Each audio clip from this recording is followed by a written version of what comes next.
Ladies and gentlemen, entrepreneurs, happy Sunday. This is Glen, Carlson, and this is KPI Pro Tip episode 12. This is for Lee Young. Lee is in the electrical supply industry. He's got a frustration that everyone in his industry buy based on price.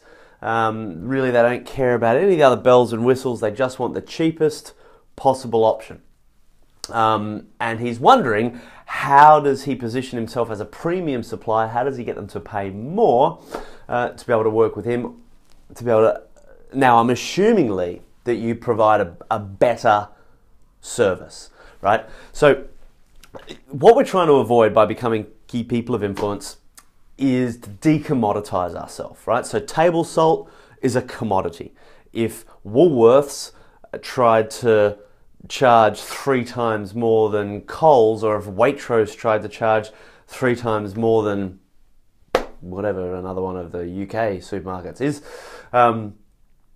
people are just going to go to the cheapest salt, because salt is salt is salt. So Lee, the first thing is to kind of work out, do you actually have something above and beyond what the rest of the industry can offer? And here's the way I tend to think about unpicking it. If someone's going the cheapest possible option, the person providing it at that cheapest possible rate usually can't provide the same quality, the same service, the same follow-up, and what have you.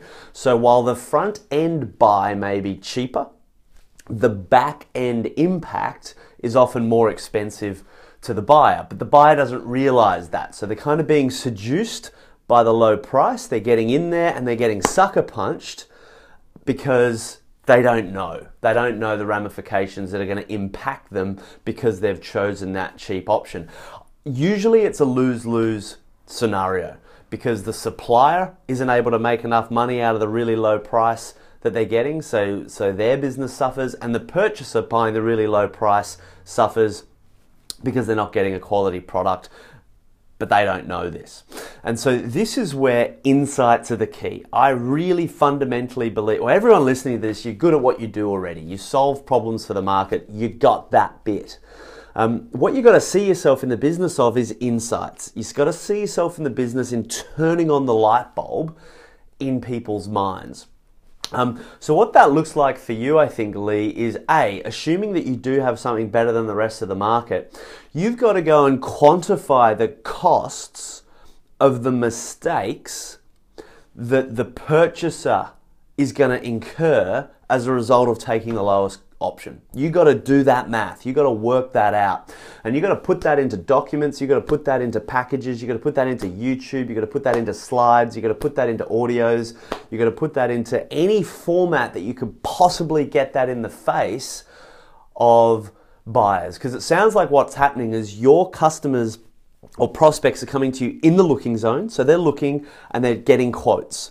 Right, so if they come to you, and this is for anyone, if someone comes to you and says, I'm just getting quotes, you say to people, well, it's highly unlikely you're going to want to choose us then, because we're one of the more expensive in the market. So if you're looking to buy on price rather than on value, like I'll save your time, we're not the people for you. However, what I am is an advocate for my industry. I see people getting burnt all the time, getting themselves into lots of trouble all the time because they don't understand the hidden costs of the cheaper option. Why it may be a great option up front, it's actually going to cost you X more over time. We've done research, we've done studies, we've put together a document, we've put together a video. I'd love the opportunity to send that to you to help make you a better buyer.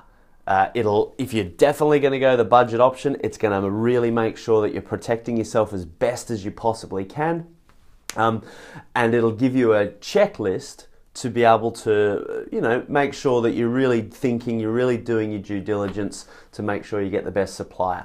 Now, if they then read that document and the light bulb goes on and they realize the mistake of going to the cheapest possible option, they can take that document to other influencers in their organization that are potentially giving them that directive.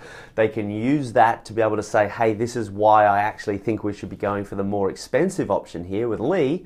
And so you're providing them with all the collateral and the content they need to actually back up a higher value and a higher priced purchase.